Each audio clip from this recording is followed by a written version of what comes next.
Preview.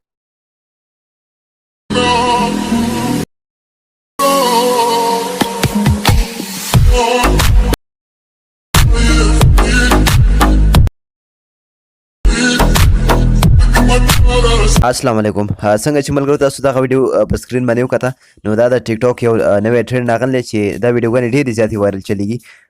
په ټیک ټاک باندې نو که تاسو هم دغه شانتې په دې ټرند باندې ویډیوګانې جوړول غواړئ نو د پلی سټور نه به کیپ کټ انسټال کړئ د هغې نه وروسته به تاسو ته زما د ویډیو په ډسکرپشن کې یو لینک میلاو شي کله چې تاسو په دغه لینک باندې کلیک کړئ نو بیا به تاسو دلته ټیک ټاک ته راولي بیا که تاسو په دغه میوزیک باندې ویډیو جوړول غواړئ نو لاندې په دې میوزیک باندې به کلیک کړئ او دغه میوزیک په ځان سره فیورټ کړئ دلته په دې ایډ ټو فیورټ باندې به کلیک کړئ دا به ستاسو سره فیورټ شي دا ما سره فیورټ دی تاسو بیا بیک راشئ او دلته نه کیپ کټ فری ویډیو ایډیټر باندې به کلیک کوئ هغې نه وروسته تاسو ته بیا یو بل اپشن راکوي یوز ټمپلیټ ان کیپ کټ په هغې باندې به تاسو سمدستي کلیک کوئ ګنې هغه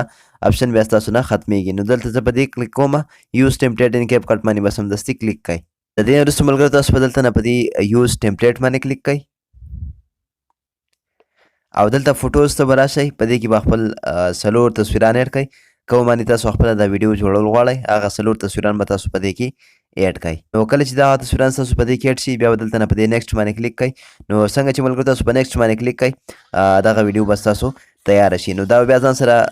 سیو کړئ بیا په دې ایکسپورټ باندې به کلیک کړئ او دلته نه ایکسپورټ ویداوټ واټر مارک باندې به کلیک کړئ نو دغه ویډیو به ستاسو په ګیلري کې سیو هم شي او دا بیا اټومیټیک په ټیک ټاک کې اوپن کیږي نو د دې اواز به څنګه چینج کوئ د هغې طریقه هم درته ښایم خو ملګرو که زموږ دا ویډیو تاسو باندې ښه ولګي پلیز لایک یې کړئ او خپل د ملګرو سره یې لازمي شیر کړئ نو کله چې ملګرو دغه ویډیو ستاسو ایکسپورټ شي دا بیا اټومیټیک په ټیک ټاک کې اوپن شي بیا به تاسو بره په دې ایډ ساوند باندې کلیک کړئ